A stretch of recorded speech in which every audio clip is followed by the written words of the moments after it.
Salah satu pengamat politik yang paling saya suka itu adalah Adi Praitno. Karena yang pertama, jelas beliau tidak terlalu memihak ke 01, ke 02, ke 03. Artinya setiap apa yang beliau ucapkan lebih objektif daripada misal Kodari.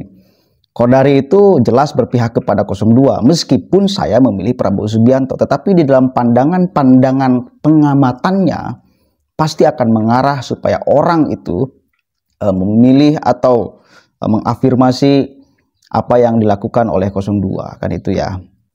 Nggak apa-apa sebagai pengamat politik, cuma kalau pengen lebih objektif ya, kita jujur-jujuran, itu Adi Pray. Dan sekarang beliau jujur-jujuran berbicara tentang Anies Rashid Baswedan yang kalau bisa dikatakan mati langkah politiknya, pincang kakinya untuk melangkah ke arah politik ke depan. Sudah terbunuh saat pilpres sekarang. Ya, sudah bukan siapa-siapa Anies Rashid Baswedan dibanding yang lain. Jadi harapan Anies untuk kemudian ke depan untuk ingin berkiprah di dalam momentum politik kayaknya sudah sangat susah sekali. Kita coba lihat nih statement Adi Pray. Keren sekali. Kalau saya membaca Anies, ini kan sangat tergantung partai politik pengusungnya, terutama Nasdem dan PKS. Karena Anies tentu ke depan tidak bisa berdiri sendiri. Anies tidak bisa memutuskan kemana arah langkah politiknya ke depan. Karena apapun judulnya, setelah kalah Pilpres, seakan-akan daya bergen politik Anies ini kan tidak terlampau kuat secara signifikan. Itu yang saya baca. Kenapa saya mengatakan bahwa Anies ini sangat tergantung Nasdem dan PKS khususnya? Karena dua partai inilah yang saya kira sejak awal cukup meminati Anies untuk diusung dan disorong menjadi kandidat presiden di 2024. Per hari ini tentu Nasdem dan PKS sudah melihat bagaimana faedah Anies ketika diusung maju Pilpres. Ternyata tidak terlampau memberikan keuntungan yang signifikan. PKS memang naik, tapi nggak banyak naiknya. Nasdem juga naik, tapi kan tidak berlipat ganda naiknya. Ini kan faedah-faedah yang dirasa tidak terlampau signifikan. Oleh karena itu bagi saya, kemana langkah Anies ke depan? Ya hanya Anies yang bisa menentukan. Karena kekuatan politik Anies bagi Nasdem sudah bisa ditakar. Kekuatan politik Anies oleh PKS sudah bisa ditakar.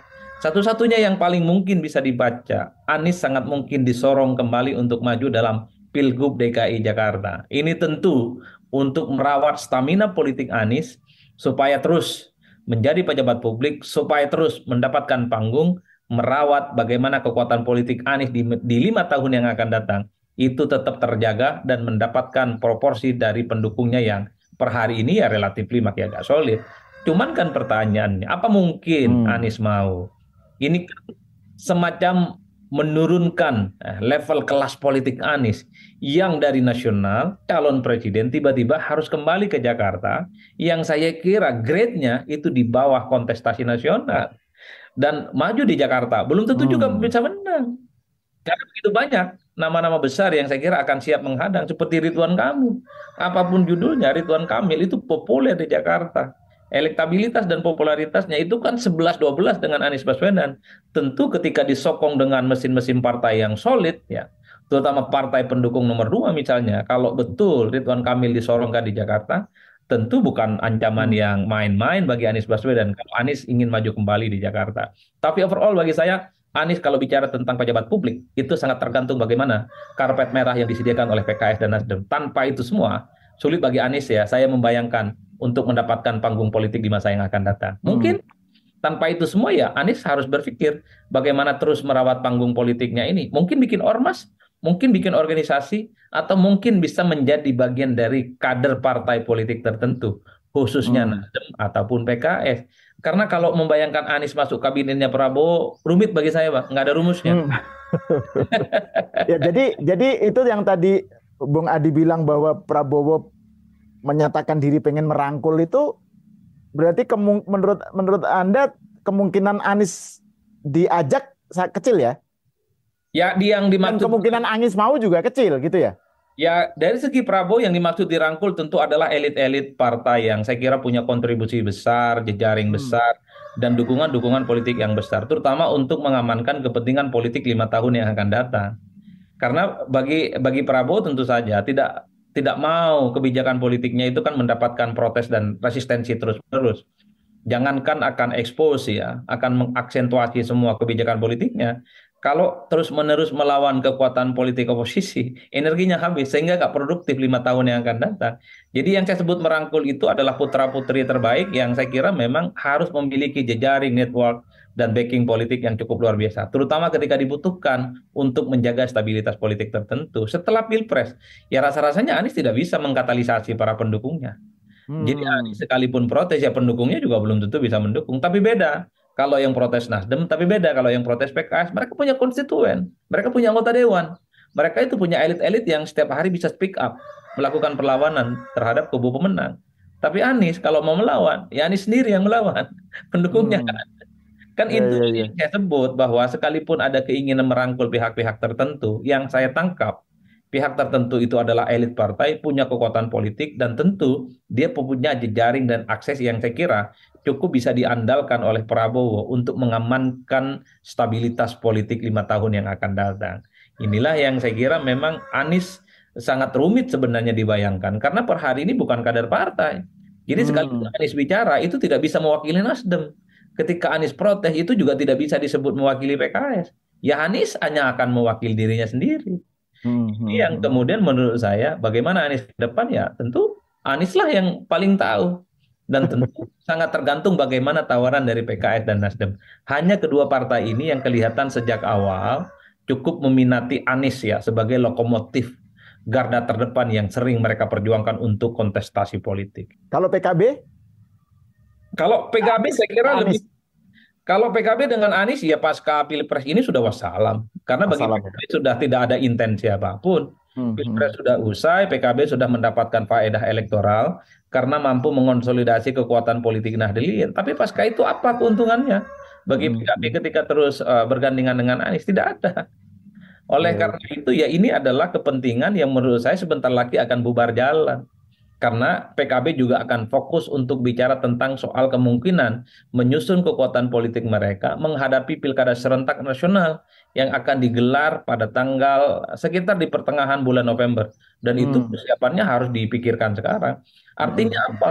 Romantisme sepanjang Pilpres ini harus diakhiri, harus segera move on, harus segera melakukan konsolidasi, harus segera memperkuat basis-basis kekuatan politiknya. Karena pilkada di 540 sekian di seluruh Indonesia ini adalah pertaruhan yang cukup luar biasa tentu bagi PKB salah satunya. Karena kepala daerah ini di 2009 yang akan datang akan menjadi ujung tombak untuk memenangkan pertarungan di 5 tahun yang akan datang.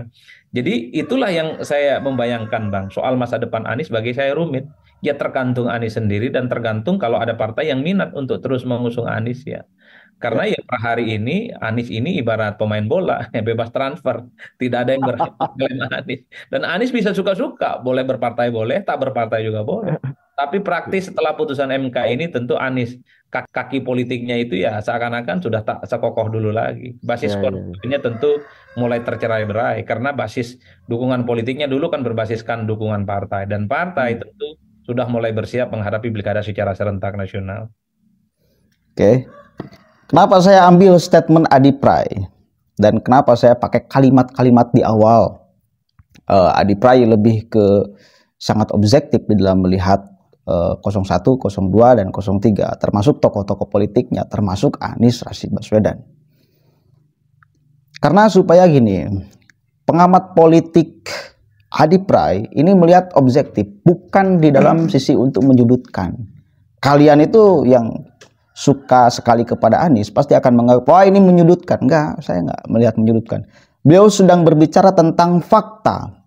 Sesungguhnya posisi Anies sekarang sudah sangat terjepit, terhimpit, kaki politiknya pincang, susah untuk melangkah, ya, berpotensi untuk ditinggalkan oleh semua orang, ya.